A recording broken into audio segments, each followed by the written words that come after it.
Hi guys, hope you are safe and healthy.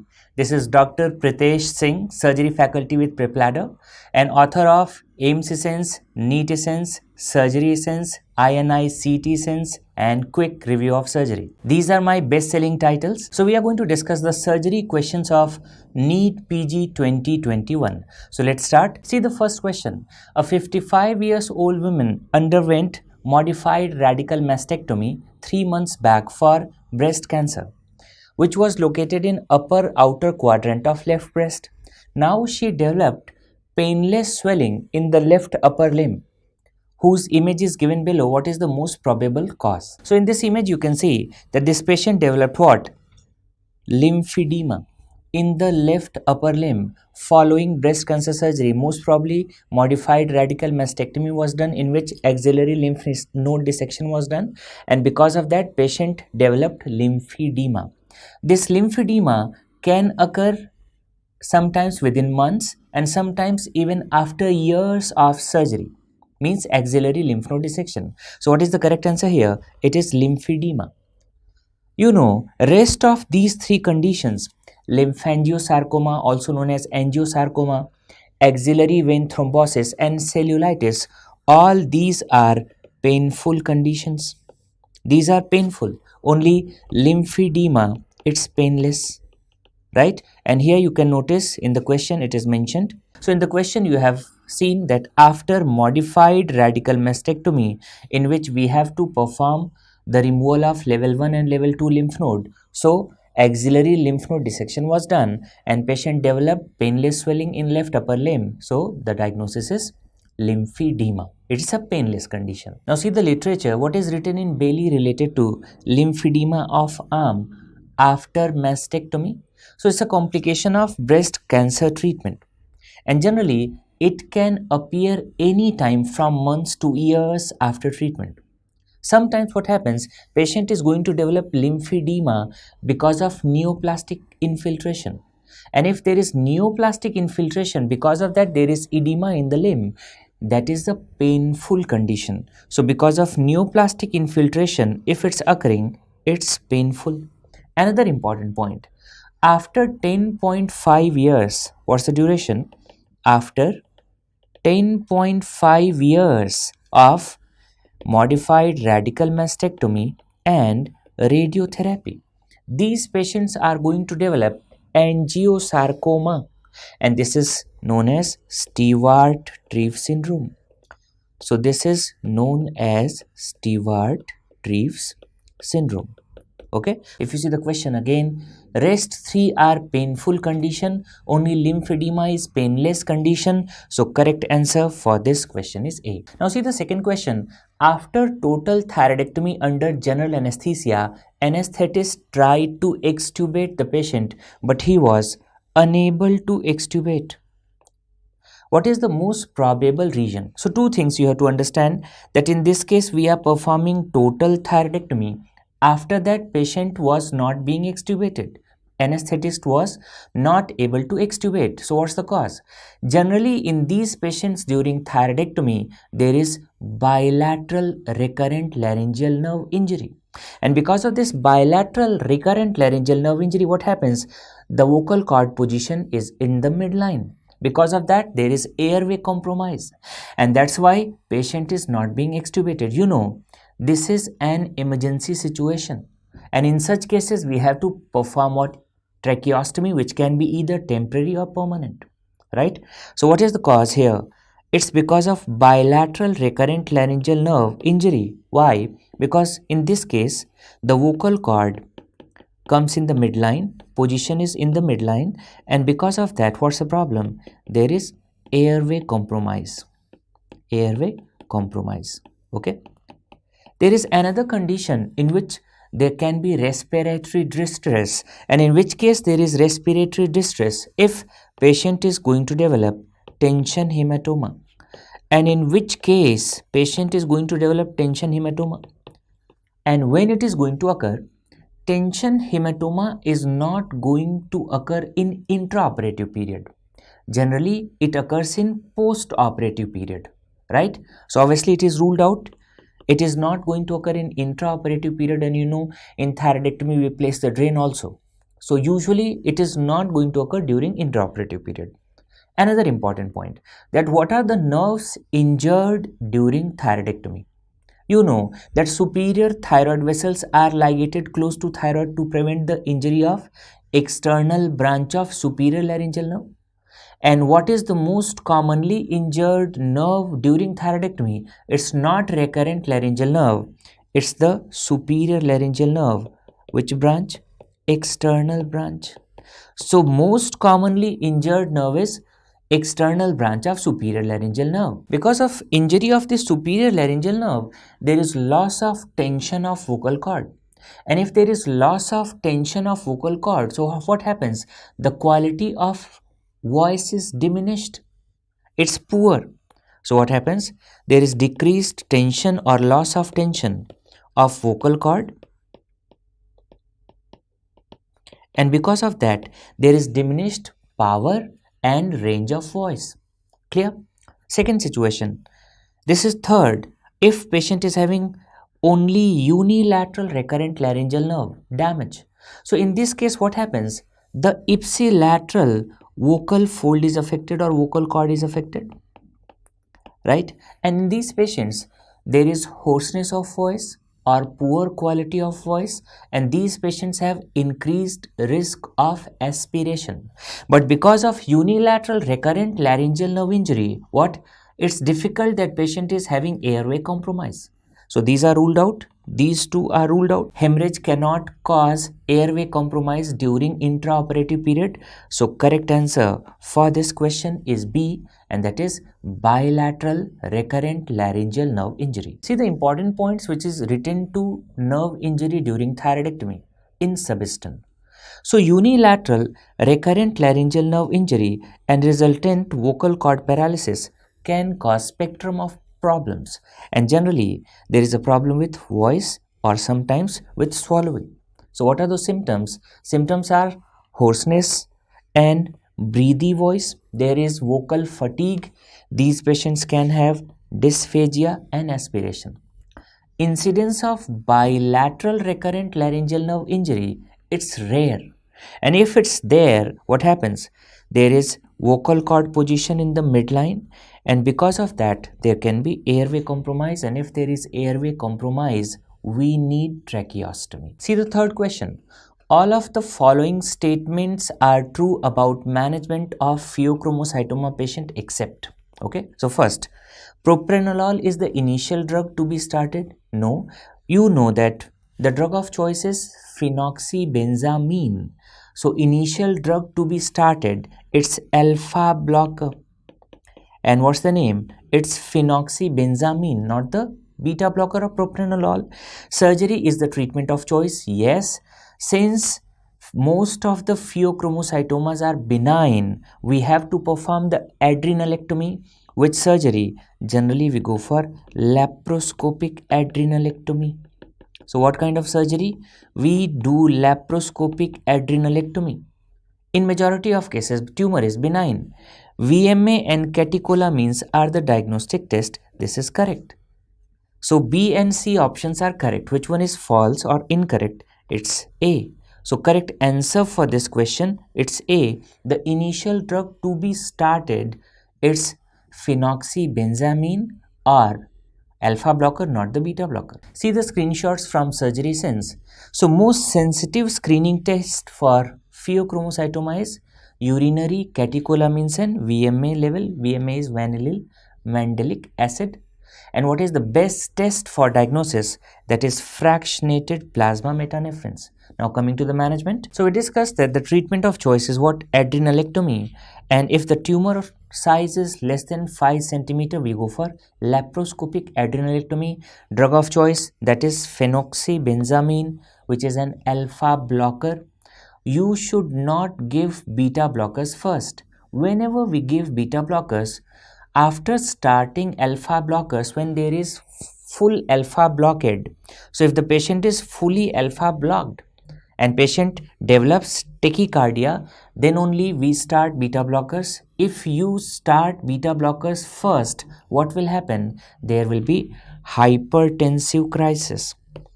There will be hypertensive crisis because of unopposed alpha stimulation. So if you see the question again, what is the correct answer for this question? Propranolol is the initial drug to be started.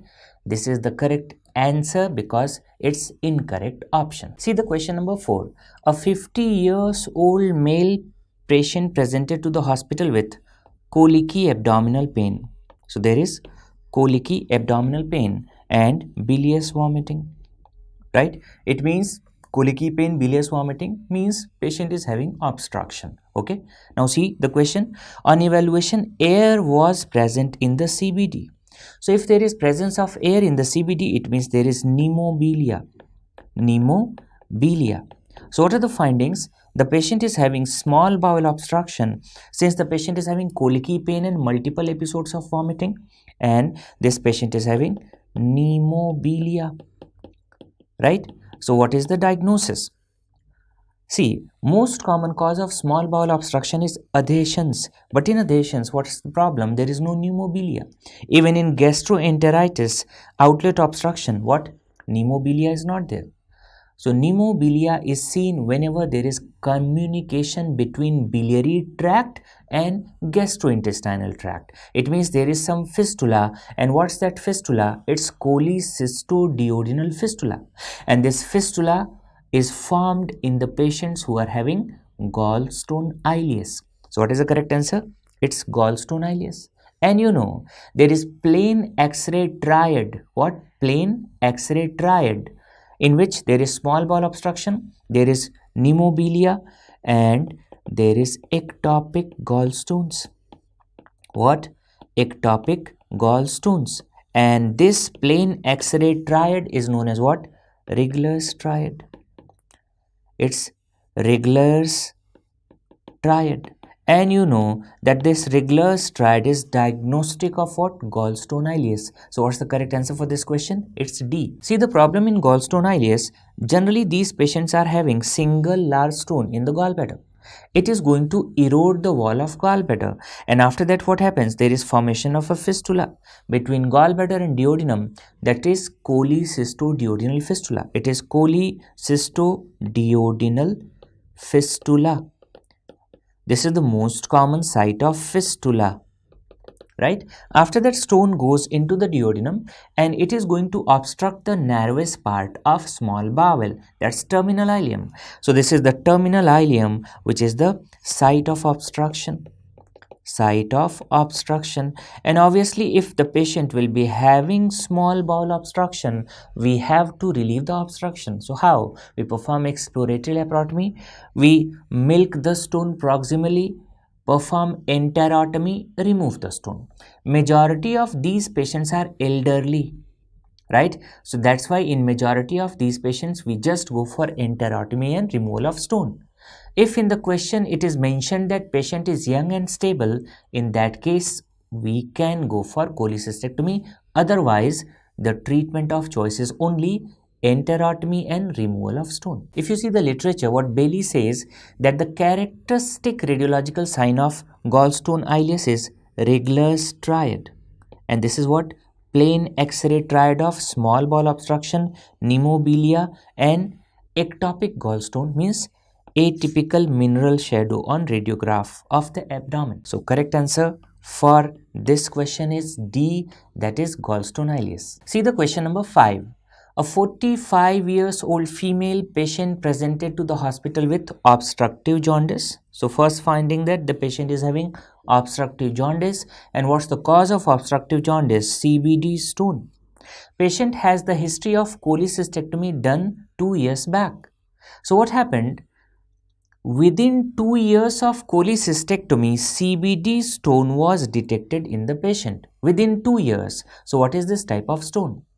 See, there are two definitions of CBD stone. One is primary, one is secondary. What is primary CBD stone? If the stone is formed in the CBD. So whenever the stone is formed in the CBD, it is primary. And whenever the stone is formed into the gallbladder and after that it migrates into CBD, this is secondary. Second definition, there is retained stone and recurrent stone. Retained means it is detected within 2 years of cholecystectomy, and recurrent when it's detected after 2 years, right? So see, within 2 years, it means most probably it's a secondary stone. And which type of? Obviously, it's a retained stone.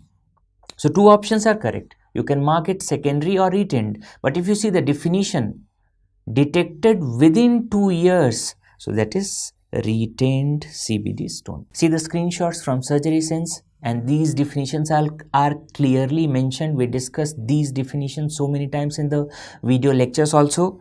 Retained stones discovered within 2 years, recurrent stones detected after 2 years of cholecystectomy.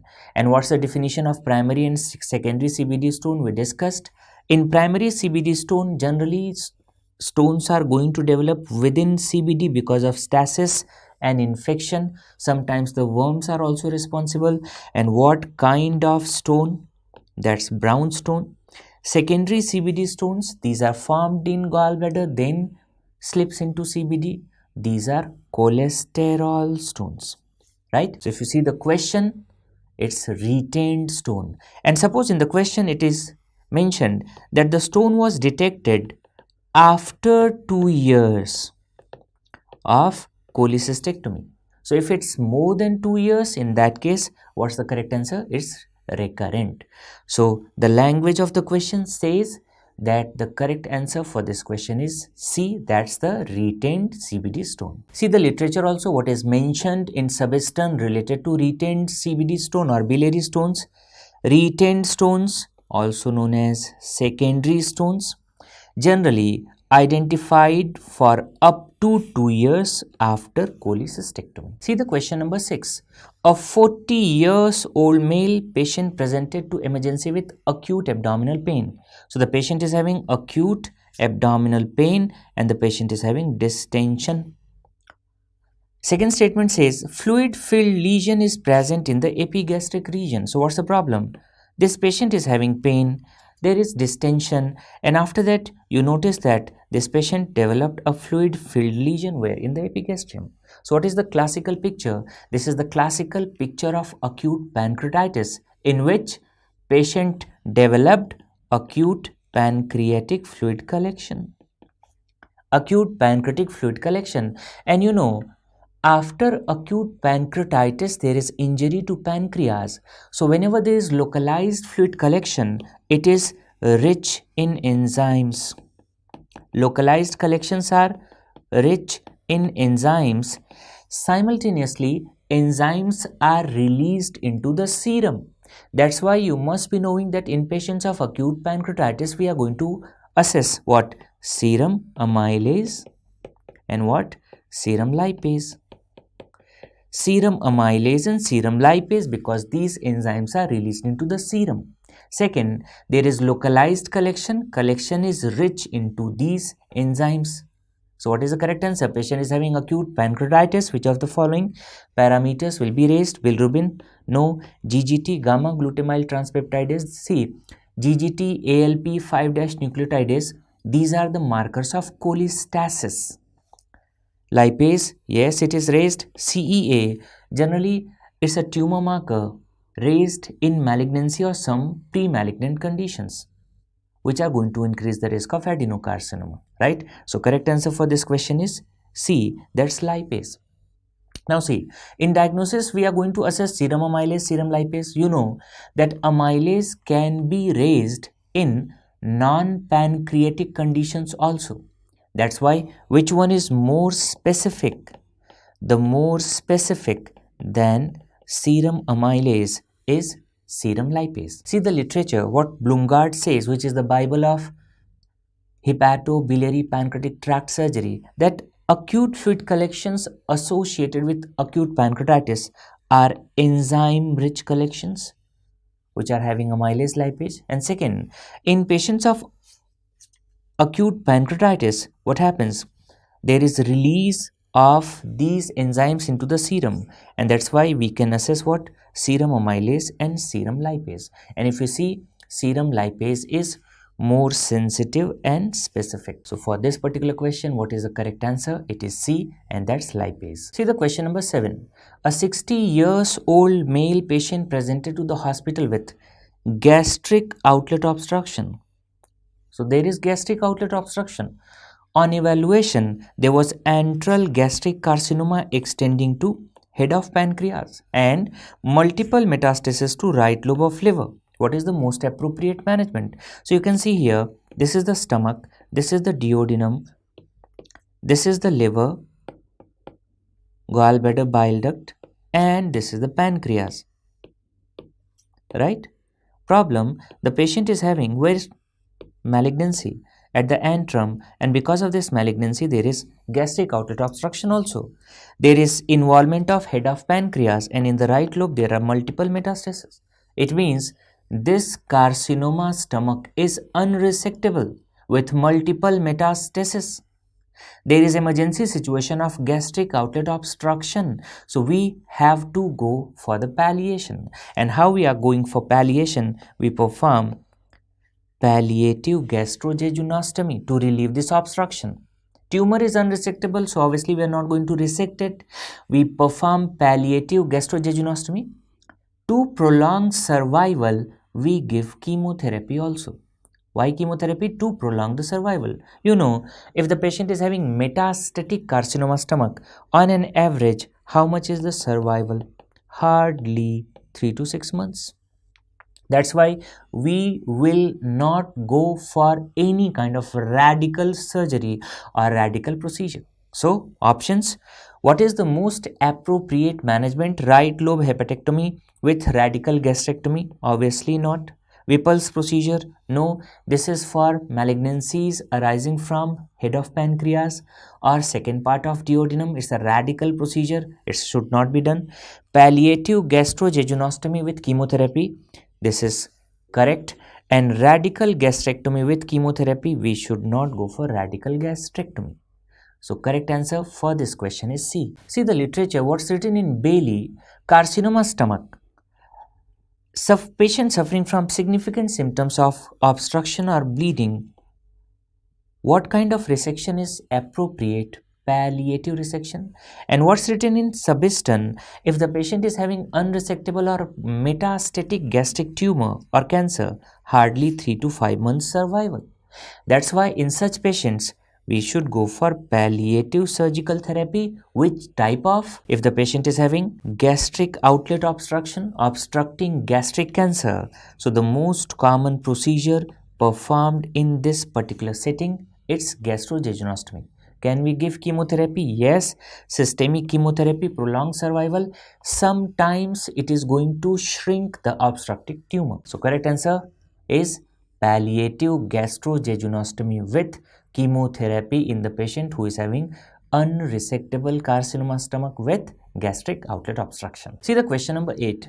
Easy question, and almost every year in one or more exams you are going to find this question.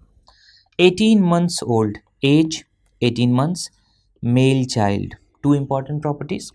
Brought to the hospital with multiple episodes of vomiting. What kind of? Non-bilious vomiting, and there is poor feeding. Child was passing dry pellets like stool. Which of the following findings will be seen? So if you see the patient profile, 18 months old, male child, multiple episodes of non-bilious vomiting, poor feeding. So all of these finding goes in the favor of infantile hypertrophic pyloric stenosis. What's the problem in infantile hypertrophic pyloric stenosis? In such patients, you will notice that there is hypertrophy at pylorus, hypertrophy of circular muscle fibers at pylorus, and because of that there is obstruction. So what kind of dyselectrolytemia will be seen if patient is having multiple episodes of non-bilious vomiting? Very easy to understand. You know, in stomach there is HCl, and in stomach there is mucus. Because of that there is potassium. So whenever there will be loss of these electrolytes in the vomiting, what will happen? There is hypokalemia, Yes, potassium is being lost, hypokalemia. Chloride, so there is hypochloremia, hypochloremia, and there is loss of H plus. So this patient will be having what? Metabolic alkalosis. There is metabolic alkalosis. Simple. This is seen in the beginning. What happens later? Whenever the patient is having metabolic alkalosis, in collecting duct of kidney, there is sodium proton exchanger. What happens? Sodium proton exchanger. So since there is loss of H plus in the vomitus, kidney is going to preserve H plus and kidney is going to excrete sodium. When sodium is being excreted into the urine, water also goes with sodium. So what happens? There is loss of sodium, loss of water. So body goes into the state of hypovolemia and hyponatremia. The moment kidney is going to sense this, what happens? This function is reversed. So now kidney starts excreting H plus and start absorbing sodium. So what happens? There is hypokalemia, hypochloremia, metabolic alkalosis, and what? Paradoxical aciduria. There is paradoxical aciduria. This paradoxical aciduria is not seen in all cases. It is only seen in severe cases when patient is having hyponatremia and hypovolemia. Clear? So the classical dyselectrolytemia seen in patients of hypertrophic pyloric stenosis is hypokalemia, hypochloremia, metabolic alkalosis with paradoxical aciduria. So if you see the options, hypochloremic, hypokalemic, metabolic alkalosis, this is correct. There is no acidosis. Hyperkalemia, so there is no hyperkalemia. Correct answer for this question is A. See the question number 9.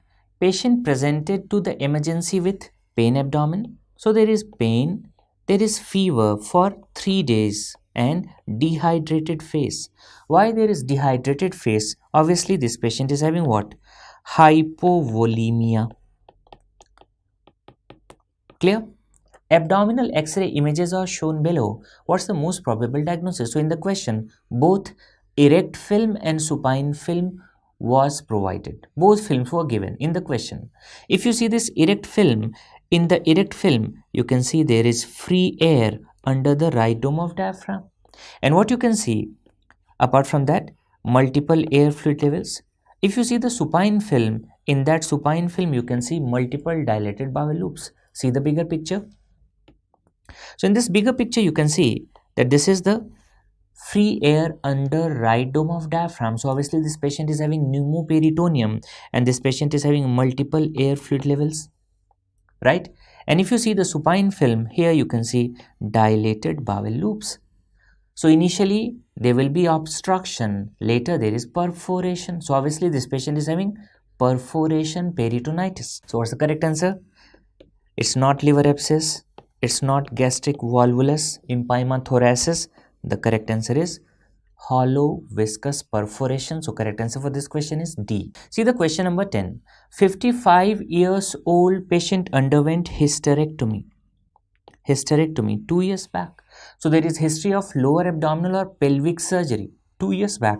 Now patient presented with colicky abdominal pain and bilious vomiting. So there was history of surgery and after 2 years patient is having colicky pain and bilious vomiting. It means this patient is having small bowel obstruction. On examination, abdomen was tender, exaggerated bowel sound. So obviously small bowel obstruction, the bowel sounds are exaggerated or hyperactive. On investigations, multiple air fluid levels were seen, suggestive of small bowel obstruction. What's the most probable diagnosis? So very easy question. Small bowel obstruction. There is history of previous surgery and you know because of surgery there is formation of adhesions and the most common cause of small bowel obstruction is what? Adhesions. So what is the correct answer?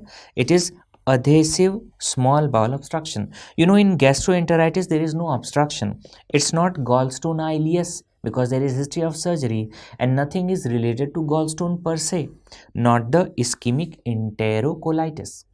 So correct answer is adhesive small bowel obstruction. See what's written in Bailey related to adhesions, that adhesions are strands of fibrous tissue that form because of surgery and this is in between the surgically injured tissue. And overall, what is the most common cause of small bowel obstruction? Overall, the most common cause is adhesions. Now, in which kind of surgeries there is maximum risk of adhesive intestinal obstruction? So, there is maximum risk in gynecological operations or pelvic surgeries, followed by lower abdominal, followed by upper abdominal surgeries. So, maximum risk in pelvic surgeries or gynecological operations, followed by lower abdominal surgeries, followed by upper abdominal surgeries. Correct answer for this question is adhesive small bowel obstruction. See the question number 11. Another easy question. 25 years old patient presented with abdominal pain and distension. Abdominal pain and distension. Abdominal X-ray revealed the below image. Identify the prominent structures seen in the image. Now see, in this X-ray you can see that there are multiple dilated bowel loops, and these dilated bowel loops are placed centrally. So obviously this is small bowel obstruction or large bowel obstruction. So it's small bowel obstruction. What else you can see? These dilated bowel loops are placed centrally, narrow in caliber, and there is circumferential ring-like pattern which are equally spaced, and this circumferential ring-like pattern, it is known as what? Volvuli conniventis. This is volvuli conniventis, right? And you know this volvuli conniventis is the feature of which particular part of bowel? Jejunum.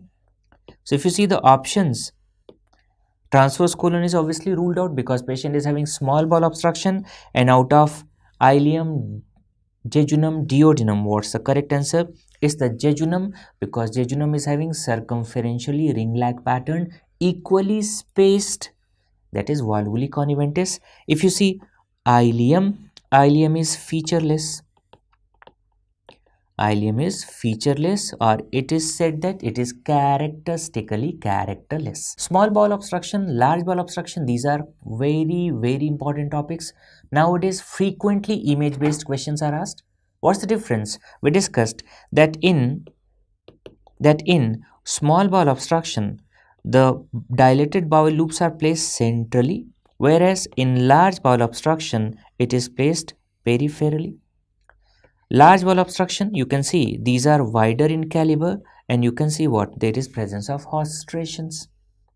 We are going for two views, supine view as well as erect view. You know that supine is better for site of obstruction, and you know erect is better for air fluid levels.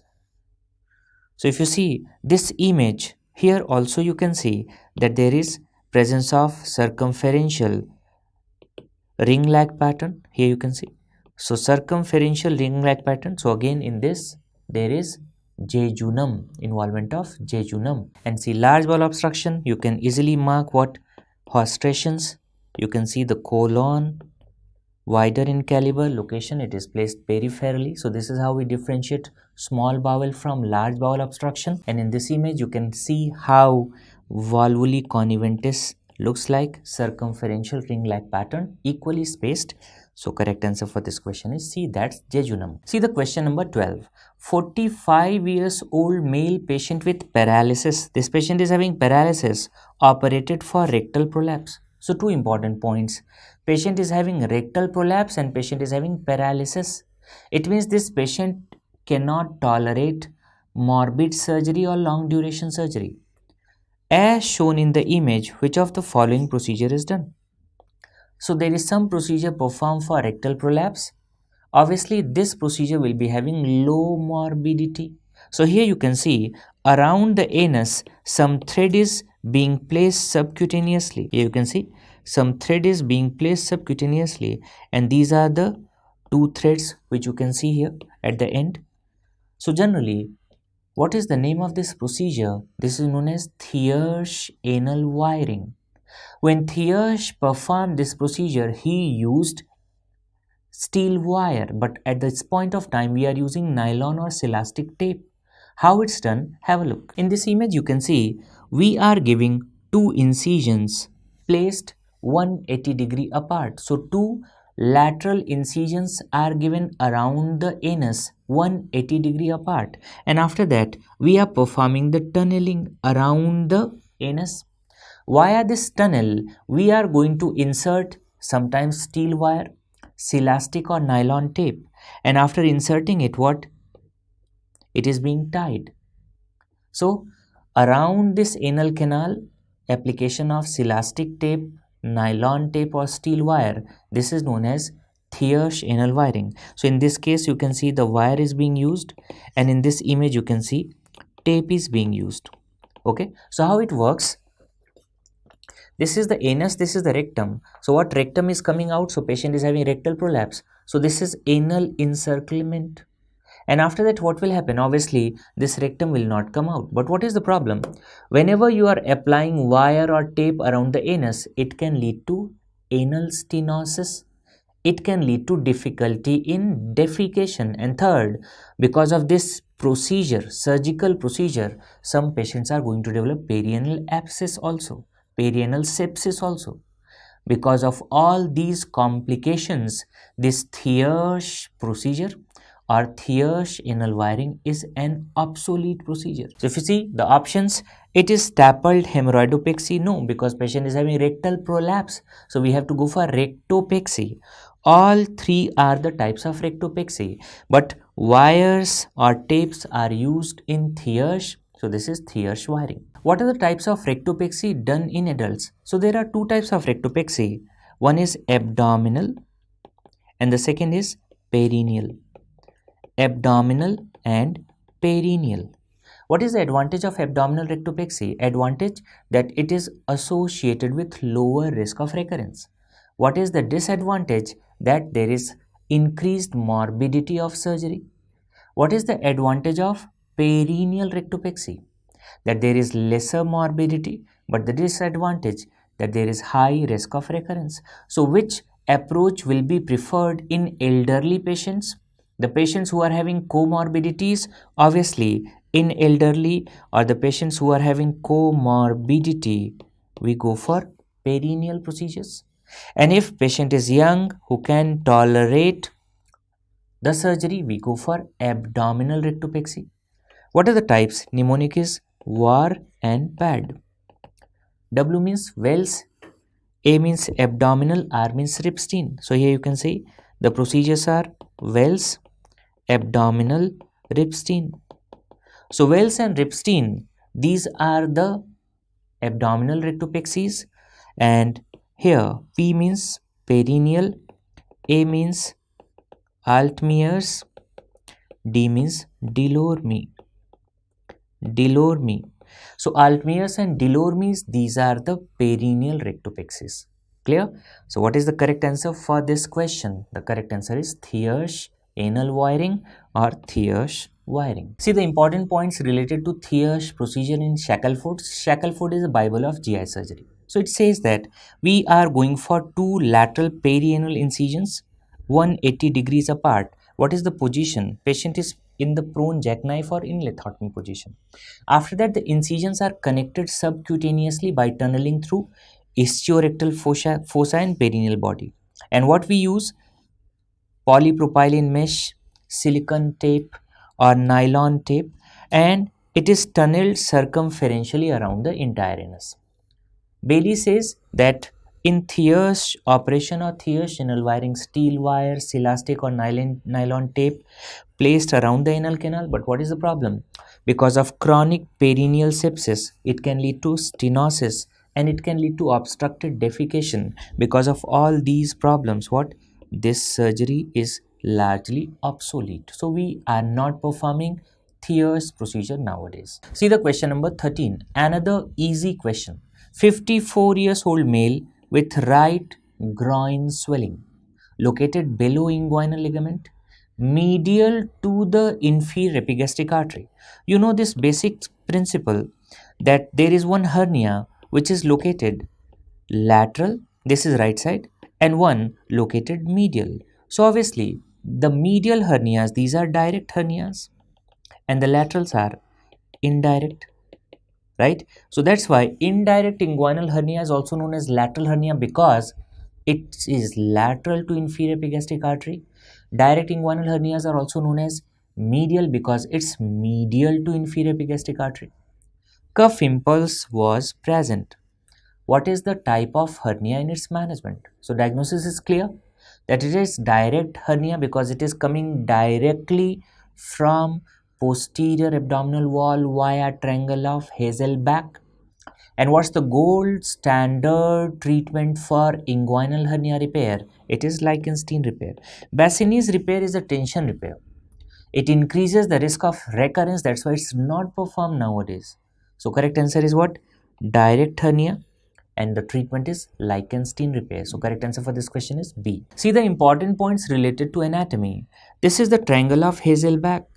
And via this triangle of Hazelbach, the direct hernia is coming into the inguinal canal. What are the boundaries? So here you can see medially the lateral border of rectus abdominis. Laterally you can see what? This inferior epigastric artery, and inferiorly there is inguinal ligament. And here you can see this is indirect inguinal hernia. Why indirect inguinal hernia is called indirect? Because it is coming indirectly in the inguinal canal via deep ring, then traverses the inguinal canal.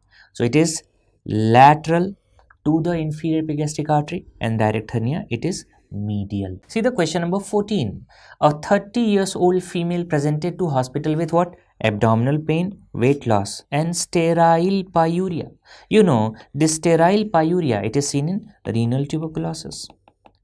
Characteristic feature of renal tuberculosis. So you know the diagnosis.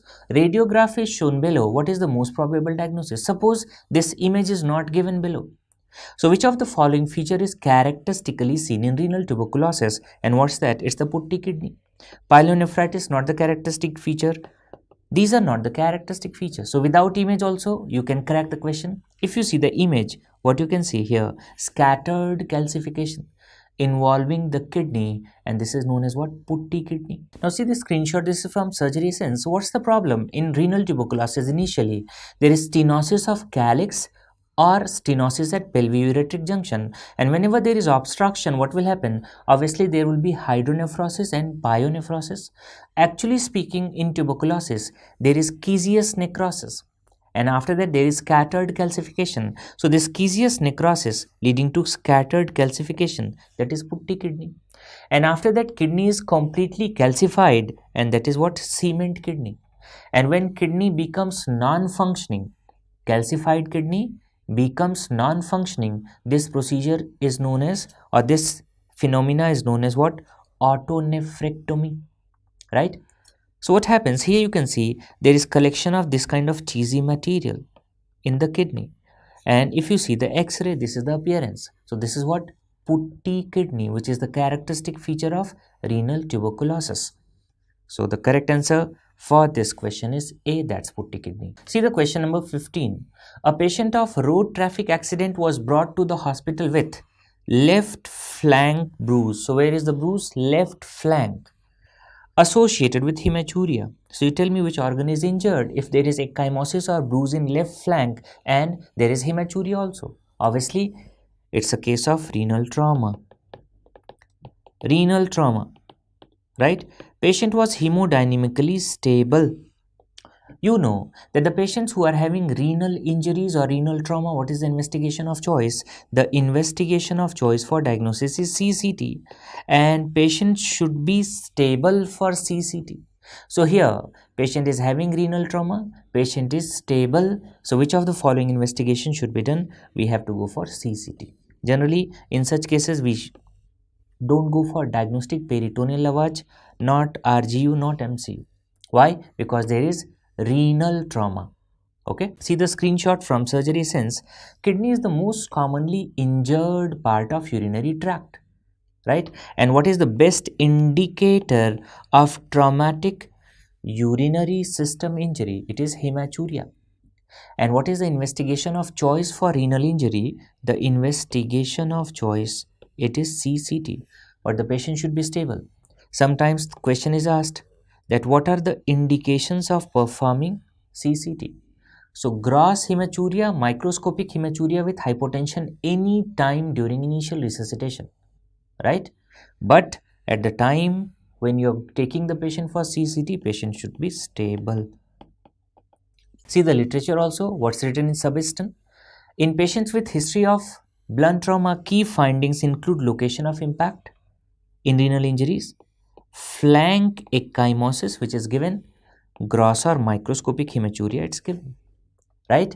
And what's written in Bailey related to diagnosis is the CT scan with contrast, means CCT, which is the investigation of choice, right? So what is the correct answer? Here it is CCT. It's a straightforward question. Patient underwent radical cystoprostatectomy, right?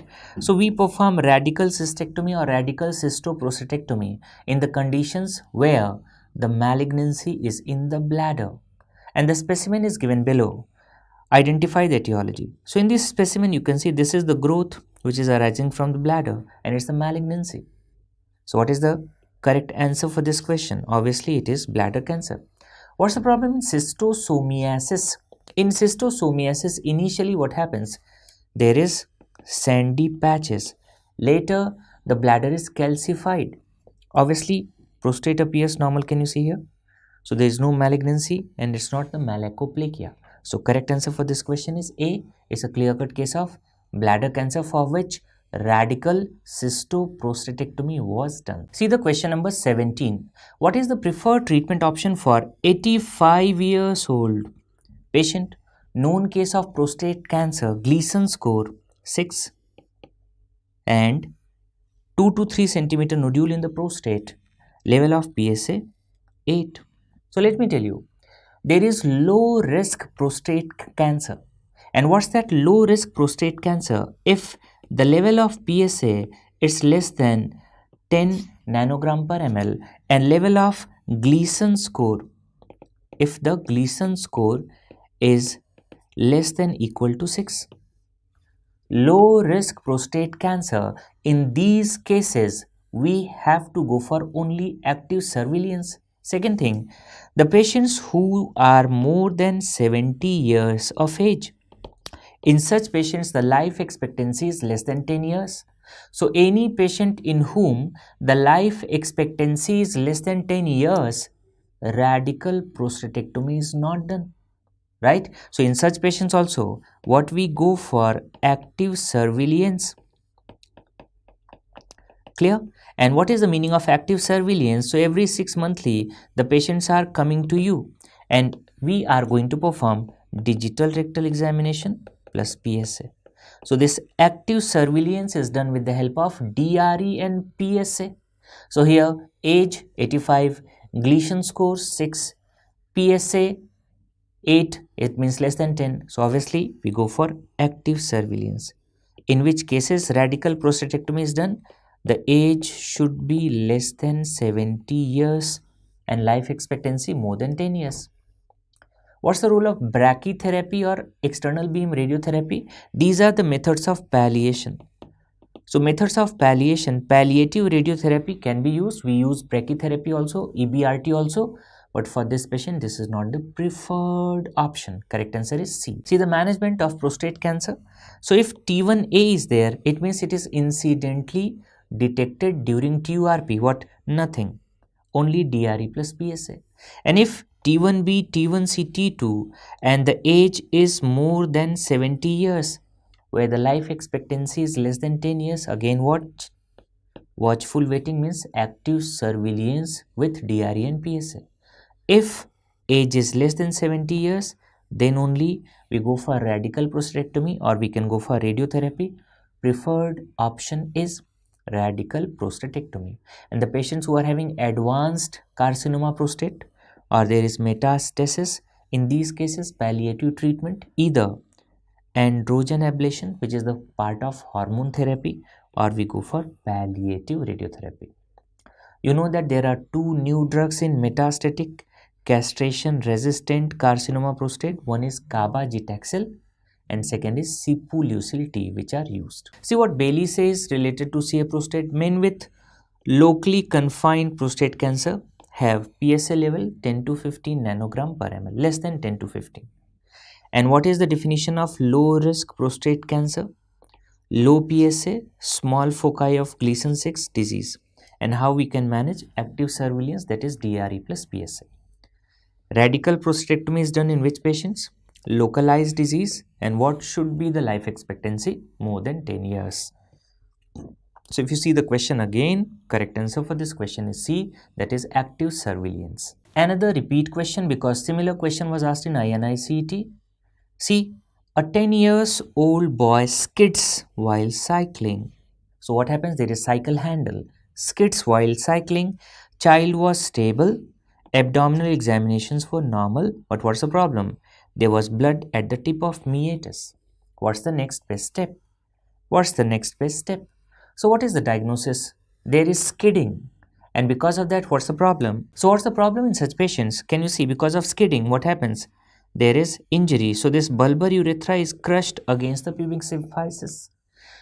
So there is anterior urethral injury, and the most commonly injured part of urethra, that's bulbar.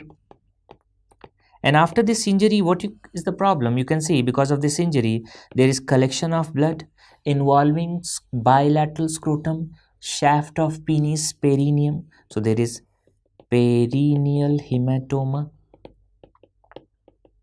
What's the problem?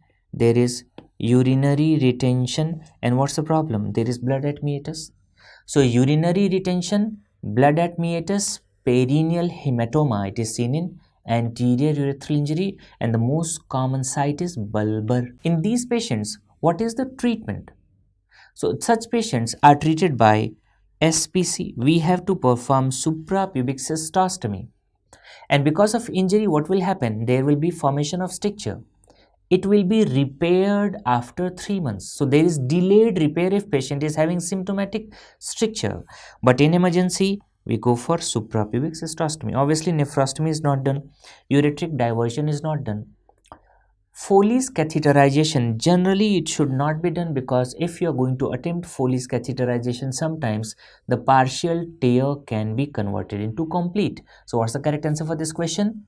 B, suprapubic cystostomy. Now see the literature, what's written in Smith Urology and Bailey related to rupture of this bulbar urethra, cycling accidents. You have seen loose manhole covers or gymnasium accidents astride the beam. These are responsible for what? Bulbar urethra injury. If you see, in such patient, no attempt should be made to pass a urethral catheter. And whenever these patients have distended bladder, we have to go for SPC. We have to ask the patient that patient should not allowed to void until assessment of urethra is complete. Sometimes we perform one investigation also, and if you want to perform one investigation, you can go for RGU. So we can perform retrograde urethrogram to see the site of injury. So if this is there, you can go for RGU. And since RGU is not there in the option, what is the correct answer for this question? It is B, that is suprapubic cystostomy. See the question number 19, again a repeat question. 26 years old male was operated for redness over perineal area. Post day 5 images given below. Which of the following statement is correct about this condition? So what's the problem here? This patient was having this kind of problem. What? There was some problem in perineal area in which excision of perineal skin was done. So obviously this patient developed necrotizing fasciitis of perineum. Following that, those necro skin was excised. And this is what? Fournier's gangrene. It's a classical case of Fournier's gangrene in which there is obliterative endarteritis. Because of that, there is necrosis of perineal skin. Now the name is necrotizing fasciitis. It means which structures are involved. So structures till fascia are involved, like skin, subcutaneous tissue, and fascia. So structure, superficial fascia, deep fascia. So structures are involved till fascia. What are the structures which are spared in perineal region? So corpora cavernosa, corpora spongiosa, which contains urethra, testis is spared, cord structures are spared. So here you can see exposed testis after debridement of perineal necrosed area. So this is Fournier's gangrene. You know that the Fournier's gangrene is polymicrobial infection and it is caused by both aerobes as well as anaerobes. Simple. So see the options. Which of the following statement is correct about this condition? It is caused by mixed aerobic and aerobic infection. Correct. Urinary diversion is required. Usually urinary diversion and fecal diversion is not required. Usually it's done rarely. Bilateral orchidectomy should not be done. Should be done. It should not be done because cord structures, testes, these are spared. These are not involved. Anti-gas gangrene serum should be considered. No, anti-gas gangrene serum is given in gas gangrene, not in necrotizing fasciitis. So this is also incorrect. What is the correct answer for this question? It's A. See the literature. Fournier's gangrene is a polymicrobial infection. And what are the areas which are involved? Perineum, external genitalia and perianal region. And it is a type of necrotizing fasciitis, right?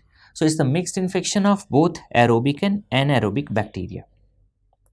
What's the treatment? So first, patient is having sepsis, so we have to give IV fluids, we have to resuscitate the patient, we have to give IV antibiotics. After resuscitation, in all cases, we have to go for surgical debridement. So urgent wide surgical excision is done.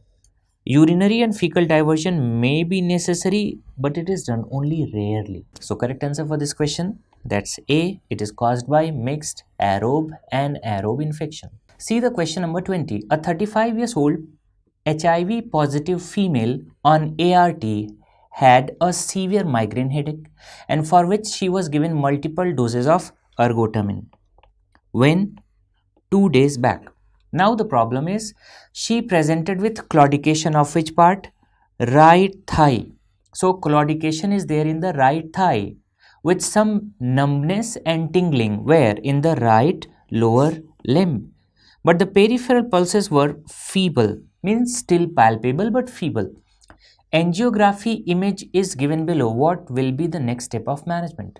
So here the problem is that patient is having claudication, tingling, numbness in the right lower limb and that claudication is in the thigh. It means obstruction is just above that level. So in the right iliac, either obstruction is in the common iliac or it's in the external iliac. What is the problem here? There is tingling, numbness, peripheral pulses were feeble. It means this patient is having critical limb ischemia. Doesn't matter this angiography image is given or not. If the patient is having critical limb ischemia, urgent intervention should be performed to save the ischemic link. Otherwise, what will happen? There will be gangrene. It can lead to gangrene. So in these cases, whenever there is critical limb ischemia, we have to go for urgent intervention and preferred intervention will be percutaneous transluminal angioplasty with stenting. In this emergency scenario, we should not go for what? Any kind of bypass. So bypass is not done. Here what's done? We have to go for percutaneous transluminal angioplasty with stenting. If you see this angiography, where is the obstruction? If you see the angiography, obstruction is at the level of common iliac artery. See the bigger picture. First, have a look of normal angiography. So here you can make out this is abdominal aorta. This is the bifurcation. This is internal iliac. This is common iliac and this is external iliac. See the angiography image which is given in the question. This is aorta, this is the bifurcation and this is the common iliac. So in the right common iliac artery, what happens? There is occlusion. So here we go for PTA with stenting because it's an intervention which is performed easily and it's going to save the limb. In which cases we go for bypass? Imagine if PTA is failed or it's not available. So if stenting facility is failed, it's not available, only in those cases we go for bypass. And if obstruction is here, then we can go for aorto-iliac bypass. We can go for aortofemoral bypass. In certain patients, axillofemoral bypass can also be done. But in this particular scenario, what is the correct answer? We go for percutaneous transluminal angioplasty with stenting. Now see the literature related to stenting. Percutaneous transluminal angioplasty has proved very successful in dilating the iliac and femoropopliteal segments. But what is the problem? Whenever the obstruction is below knee, if you perform the stenting because of wear and tear, it is not that successful, right? So in which cases we have to go for surgical operations? Surgical operations are usually reserved for the patient with severe symptoms where angioplasty has failed or it's not possible. And whenever we are going for any kind of bypass from aorta, synthetic grafts are used, and that's Dacron graft. In certain patients or the patients who are not fit for aortoiliac bypass or aortofemoral bypass, in unfit patients, we can go for axillofemoral bypass. But these are alternatives.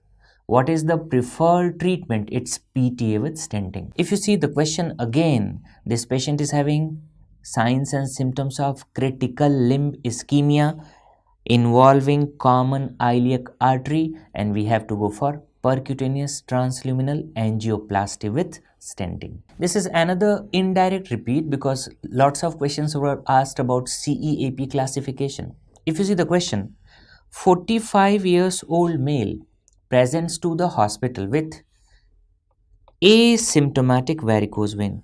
Can you see here? So this patient is having asymptomatic varicose vein.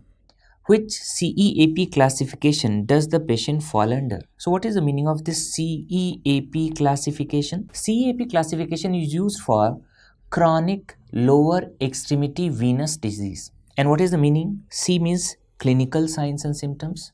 If patient is asymptomatic, we have to use A, and if patient is symptomatic, we have to use S. E means etiological classification. What do you mean by etiological classification? Whether this is congenital, whether it's primary, whether it is secondary. A means anatomical distribution, means which system is involved, whether there is involvement of superficial system, deep system, perforators, or combination is involved. And P means pathophysiological dysfunction. So what is the pathophysiology? Whether patient is having reflux, obstruction, only reflux, only obstruction, or in the combination. So this is CEAP classification. Majority of questions are asked about this C. So what are the various types of C? So C is further divided into C0 to C6. And if patient will be asymptomatic, we are using A. And if patient will be symptomatic, we are using S. It is supplemented by A or S. What do you mean by C0? Whenever there is no visible or palpable sign of varicosity. C1, if the patient is having any kind of telangiectasia or if patient is having reticular vein, we use C1. If patient is having varicose vein, we are using C2. Patient is asymptomatic, it becomes C2A. And if patient is symptomatic, it becomes C2S. Whenever patients are going to develop edema also, then it is C3. C4 is further divided into C4A and C4B. So what is included in C4A? Whenever there is pigmentation or there is eczema. And if the patient is having lipodermatosclerosis with or without atrophy, that's C4B. And this was the question in the latest exam. C4B, there is lipodermatosclerosis with or without white atrophy. Whenever there is healed wound, it is C5. And if the wound is open, means if there is ulceration and there is open wound, it is C6. Right? So see the question again. This patient is having varicose vein. So obviously we are using C2. And since patient is asymptomatic, so this is what? C2A. So what is the correct answer for this question? The correct answer for this question is A. See the question number 22. 64 years old male patient underwent coronary artery bypass grafting, for which graft was taken from great saphenous vein. So great saphenous vein was harvested, and obviously from where we are going to harvest it? From the lower limb, especially between the ankle and what? Knee joint. Now see, the patient is now complaining of lack of sensation over medial aspect of leg, foot associated with heel pain. So there is loss of sensation over medial aspect of leg, foot. Simultaneously, there is heel pain. What is the most likely nerve affected in this scenario? Similar question were asked in the past also, that whenever venous cut down was done in great saphenous vein, one nerve was injured leading to paresthesia in the medial aspect of lower limb or foot. Which nerve is most commonly injured? So before discussing this question, you should understand anatomy. Here you can see this is saphenous nerve and this is great saphenous vein. So if you see the relation of saphenous nerve with great saphenous vein, it runs close to great saphenous vein in the calf as compared to thigh. As compared to thigh, there is close relation of saphenous nerve with great saphenous vein. And that's why in patients of varicose vein, whenever we are going for stripping, the stripping is done till the knee joint. If you are planning to do the stripping below knee joint, there is high risk of injury of which nerve? Obviously, saphenous nerve. So whenever this nerve is being harvested for CABG, coronary artery bypass grafting, obviously which nerve is most commonly injured? It is saphenous nerve, and because of that, patient is going to develop paresthesia over the medial aspect of lower limb, especially leg and foot. Now see the relation of sural nerve. If you see the sural nerve here, yes, below mid calf, there is close relation of this sural nerve with short saphenous vein. So with short saphenous, you can see there is close relation of sural nerve, especially below the mid calf. So patients who are having varicose vein involving short saphenous system, and we want to perform the stripping of short saphenous vein, what should be the level? Generally, it should be done till mid calf. Till mid calf. So what are the one-liner questions which are asked? Most commonly injured nerve during stripping of great saphenous vein, saphenous nerve. Most commonly injured nerve during stripping of short saphenous vein, sural nerve. So if you see the question, most likely nerve affected in this scenario would be saphenous nerve. So correct answer for this question is A. See the literature, what's written in Subiston related to saphenous nerve injury. The saphenous nerve injury is a well documented complication, and when it is going to occur, when saphenous vein, great saphenous vein is stripped from ankle to groin. Why? Because saphenous nerve runs close to great saphenous vein in the calf as compared with thigh. And whenever we are going to strip the small saphenous vein, it should be done only to the level of mid calf. Why? To prevent the injury of sural nerve. So here for CABG, great saphenous vein is being used.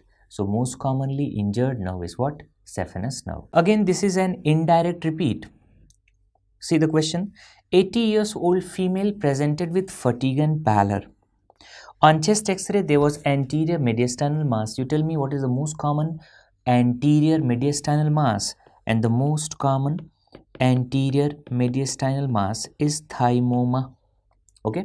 Second thing, this patient was diagnosed with pure red cell aplasia.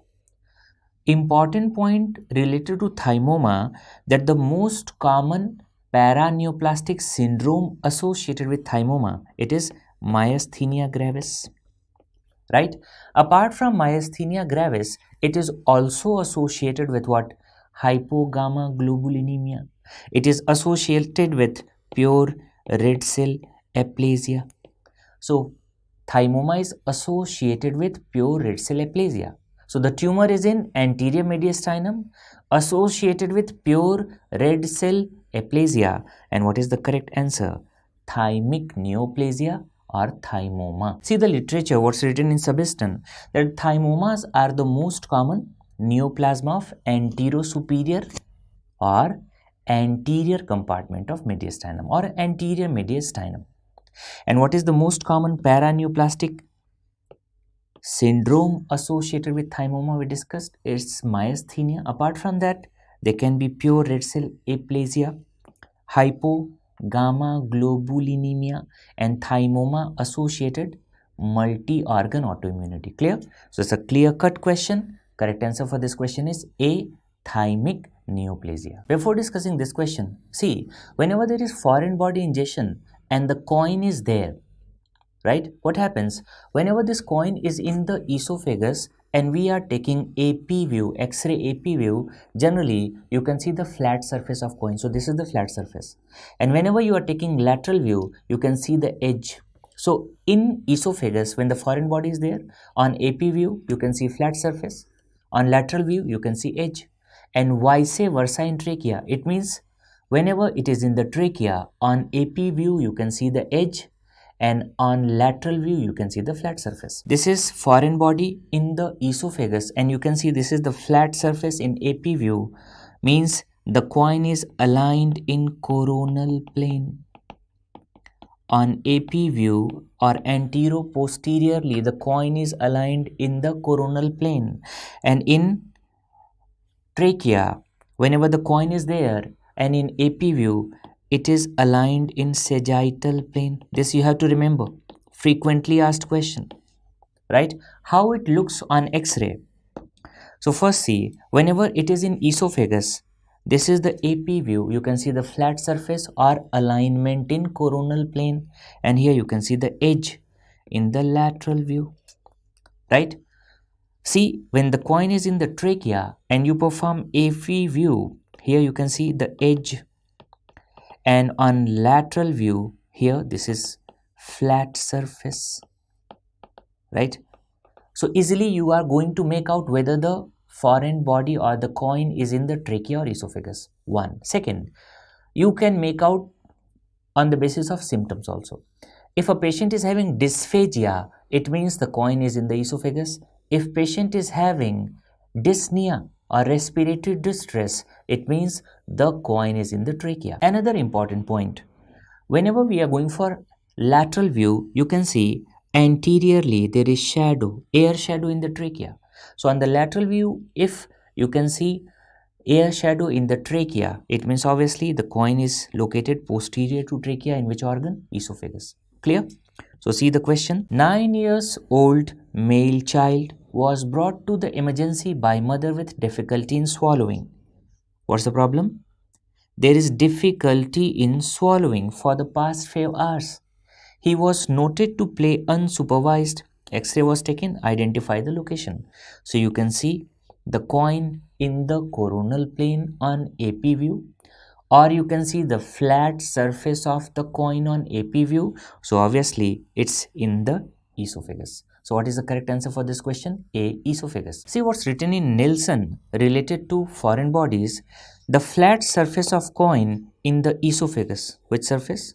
Flat surface of the coin in the esophagus is seen on the AP view and edge on the lateral view, vice versa in the trachea. So here you can see flat surface, edge, foreign body is in the esophagus, and how to make out on lateral surface?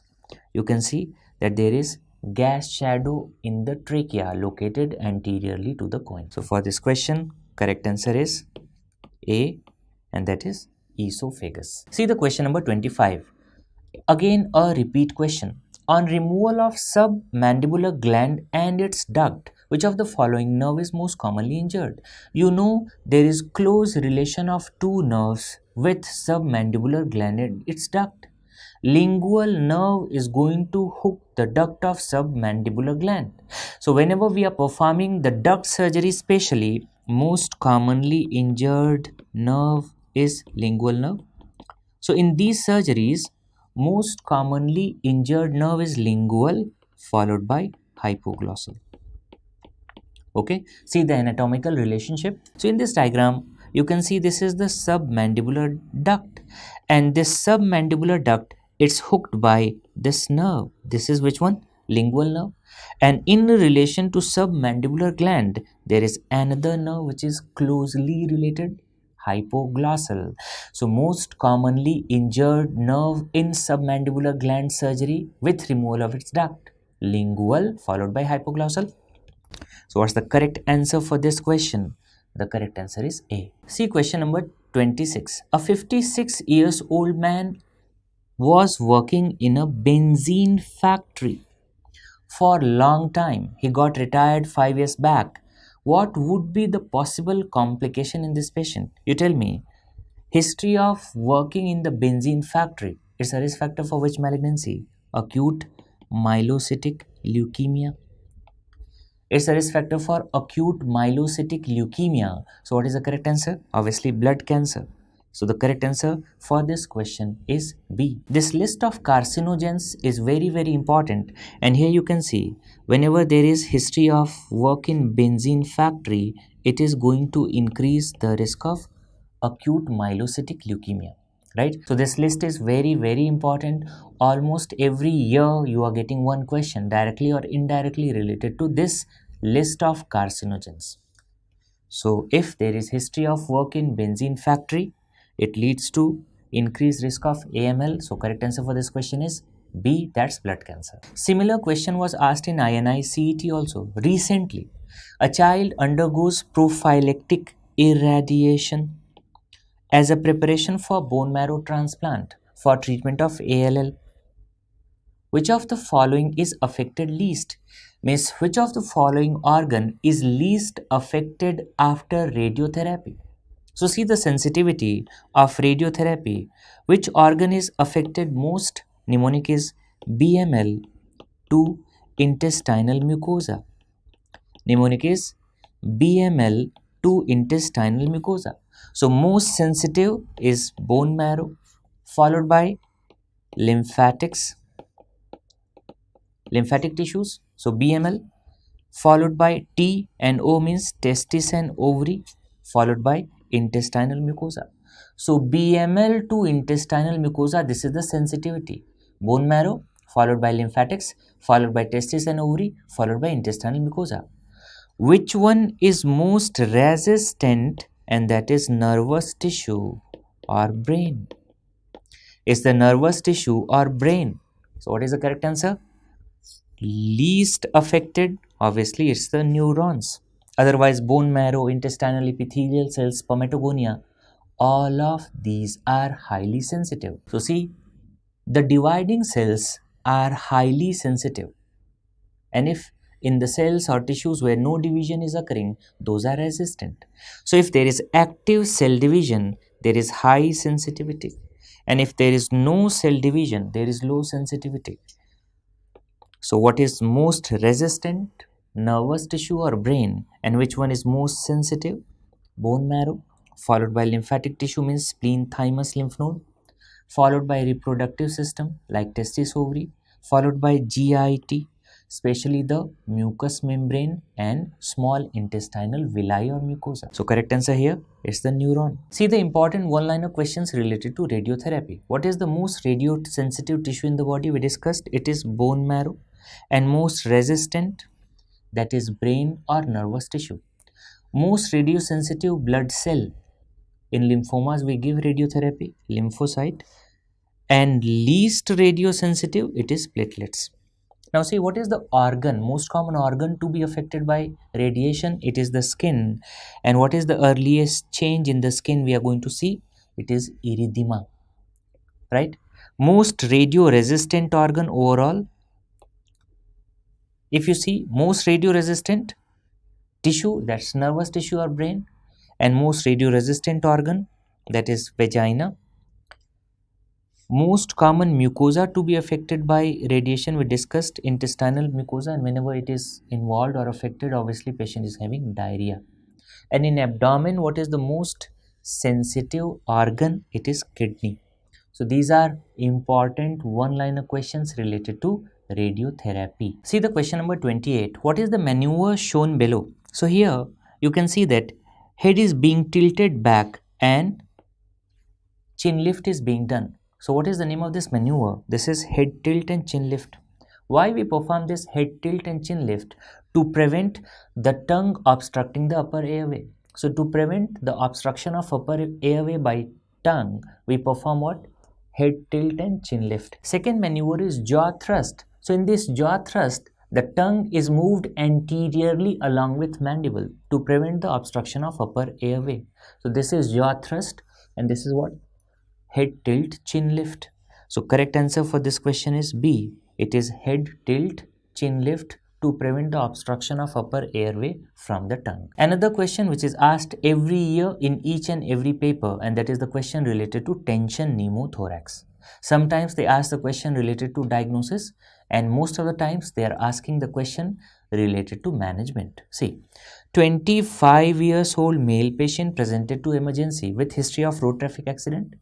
On examination, patient had subcutaneous emphysema, absence of air entry on the right side, and hypotension.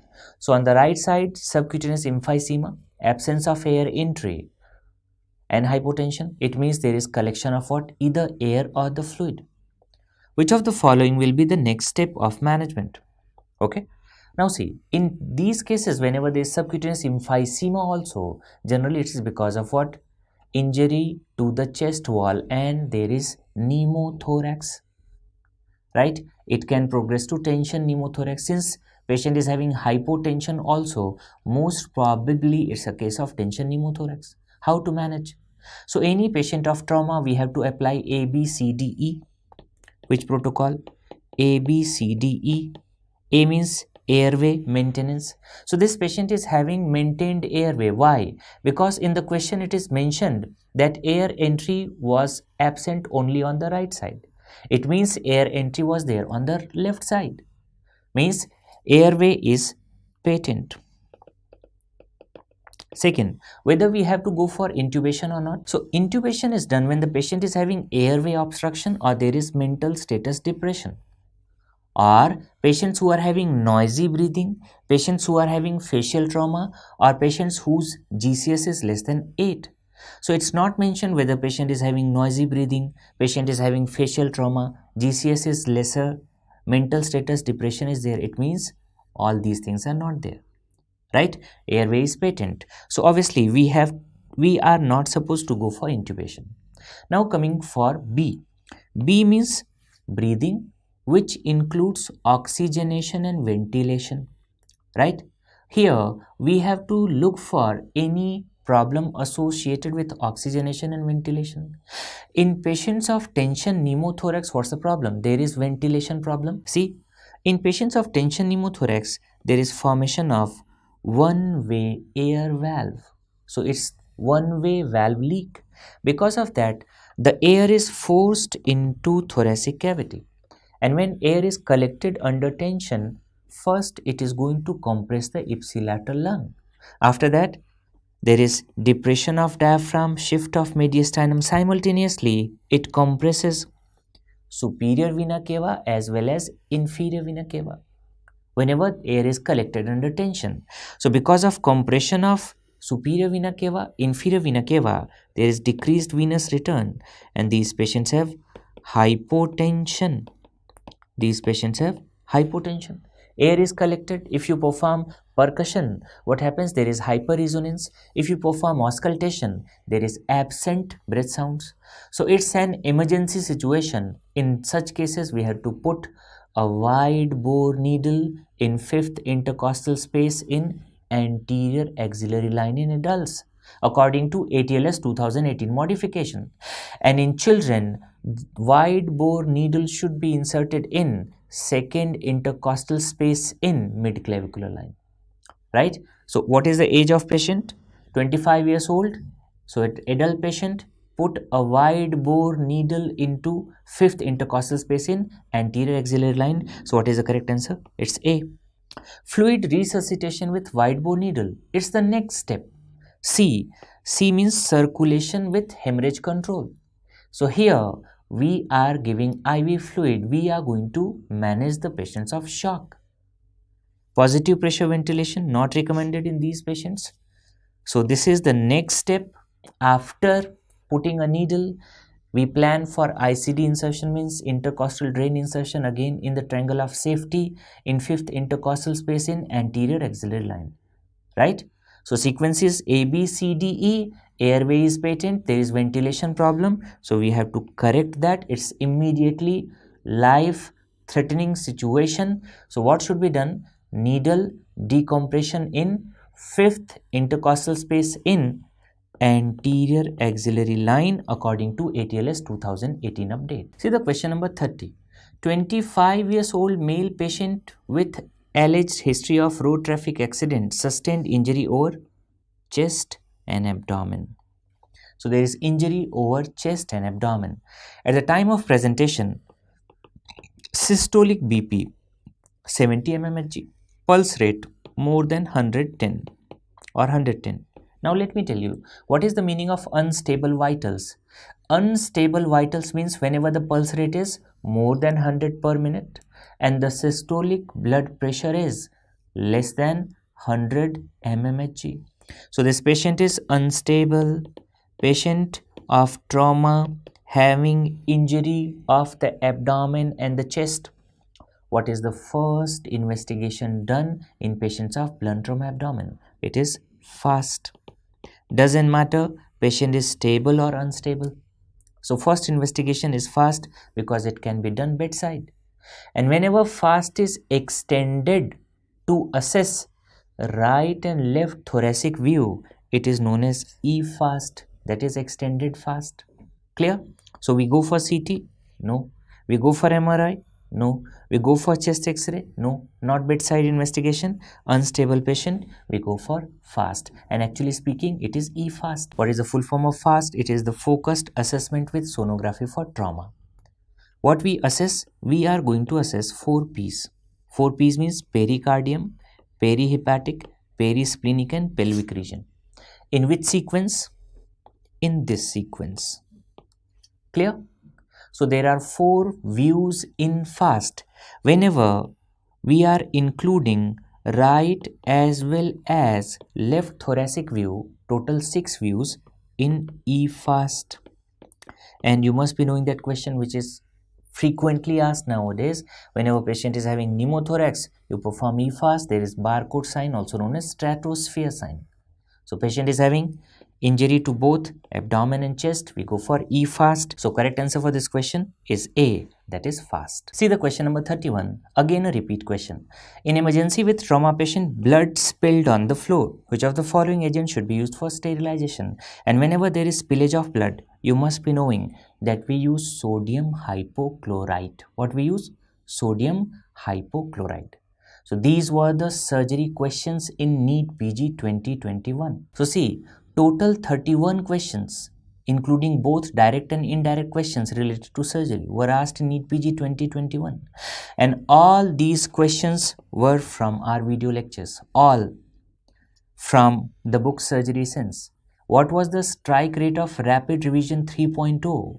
90% of surgery questions were asked from Rapid Revision 3.0. So I hope you enjoyed this discussion. Thank you very much.